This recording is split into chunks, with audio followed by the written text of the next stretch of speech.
Hello friends, welcome you all with my 17th video, and here I show you the question in this button. And here I have to design this web page like using Bootstrap or CSS, and then it should be responsive for small, medium and large devices. That means I have to use a grid system here to make responsive this page. And here also I have created a table named users, and that users table should only have two columns only. Here the email and the password. Those two columns are for these two input fields to bear the values that a user gives when he registered in this page. And the email is the primary key of the database table.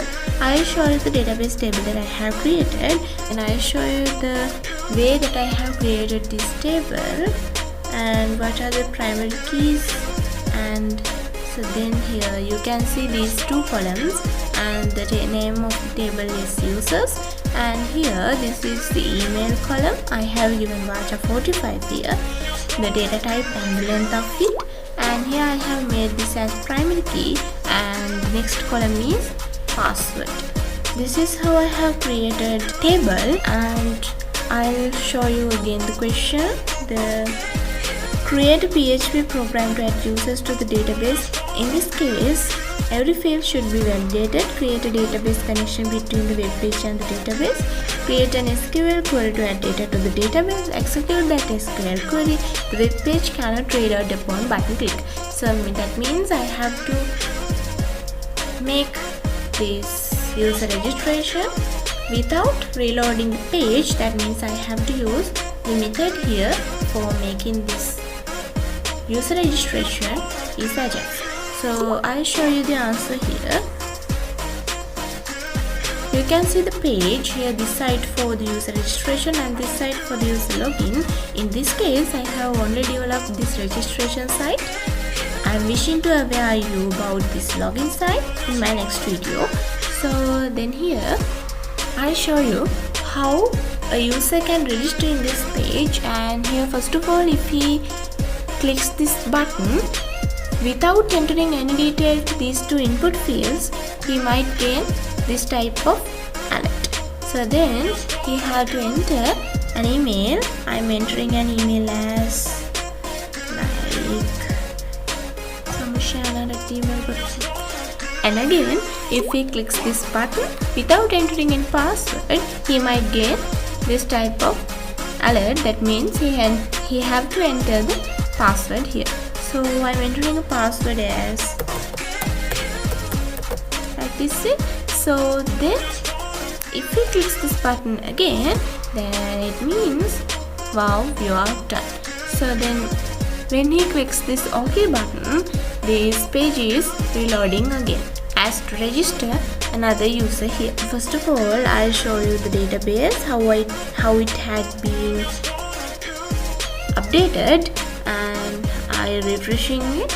You can see this data here, samushana@gmail.com, and the password that I have created is added here, that the details of the user that I have registered just now.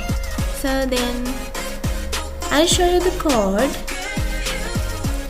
in here Q17 file.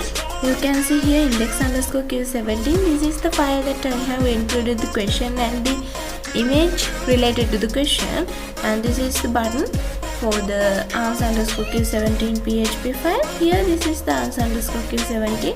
You can see here this is the way that I have created the login site and the registration site. For this login site, I have not created any backend codings, and here in this registration site I have given two IDs, and here this is on click function, and then this function is called the send function.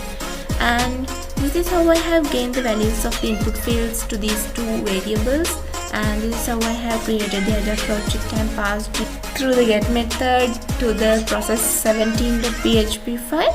And here this is the process17.php file. You can see how I have made the validations for the input fields and how I have made the connection to the database and this is the query that I have executed here, and some echoes, and gaining those 3 echoes here again comes to this side from the server side, and if the text is equal to 1, it arrives as wow you are done, and this initial function calls, and in that initial function it says that window.location as underscore click17.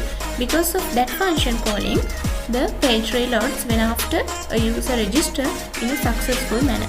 So then this is the custom CSS file that I have used, and this is how I have answered the question 17 in my 17th video. And let's see in my next video how I have designed, how I have coded for this login site, and thank you for watching this video.